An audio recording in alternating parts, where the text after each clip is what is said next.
जेहने किशोरी मारी तेहने किशोर है जेहने किशोरी मारी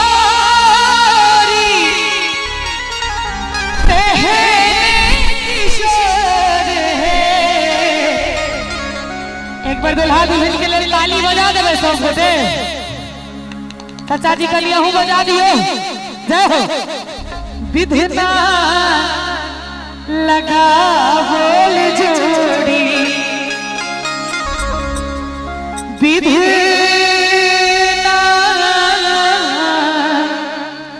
लगा बोल जोड़ी के हर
घटाघट घोर है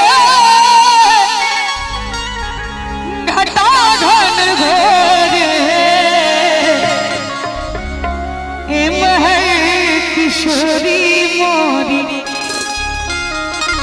एम है किशोरी मोरी। एक बार ताली बजा दियो दुल्हा दुल्हन के लिए। कतेक सुंदर दृश्य है। एक बार जोरदार ताली बजा दियो सब गोटे। एम है किशोरी मोरी पूनमाई जोर रे एम है किशोरी मोरी पूनमाई जोर रे विधना लगा बोल जोड़ी। और हमार चाचा जी बड़ा मस्ती में ताली बजा रहा है। अपना मिथिला के विवाह तिथि के परंपरा अनुसार एकटा विध होइ छै जे कि विवाहक वेदी पर दुल्हा दुल्हन रहै छथिन तखन ई विधि के मनायल जाइ छै।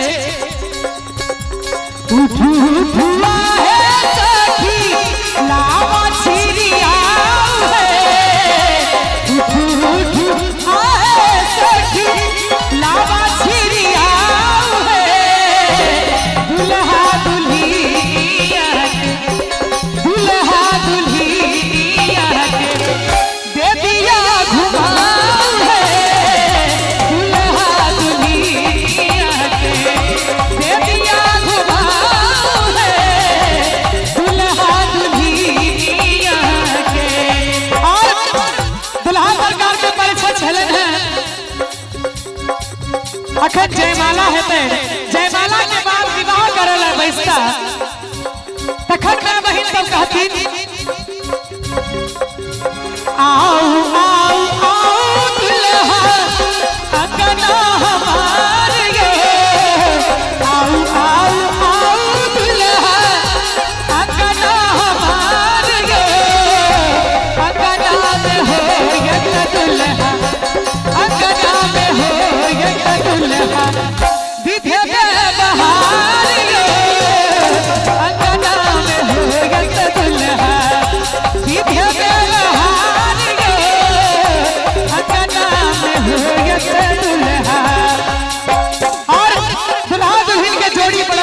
अंतर लाग रहले जखन प्रभु श्री राम धनुष के तोड़ दै छथिन तखन जनकपुर में हल्ला भ जाय छे ओकर वातावरण किछु और रहै छे सखी बहिन सब कहै छथिन तुम उठो सिया श्रृंगार करो शुभ धनुष राम ने तोड़ा है तुम उठो सिया श्रृंगार करो शुभ धनुष राम ने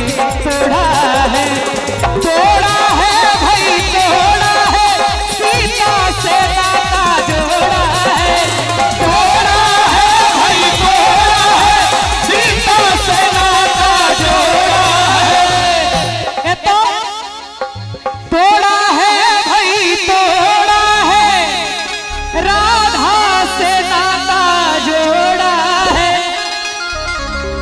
तुम उठो सिया श्रृंगार करो तुम उठो सिया श्रृंगार करो शिव धनुष राम ने तोड़ा है तुम उठो सिया श्रृंगार करो शिव धनुष राम ने तोड़ा है जे लाग रहल छथिन बड़ा खूबसूरत कहै छथिन माथे सीता के बिंदिया शोभे टीका की छवि प्यारी है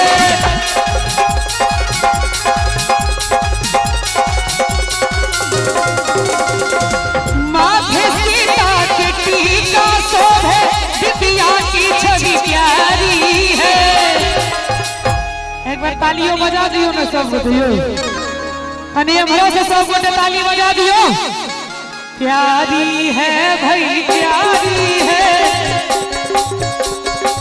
भाई प्यारी है रघुवर को जानकी प्यारी है भाई प्यारी है रघुवर को जानकी प्यारी है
राम चीत चो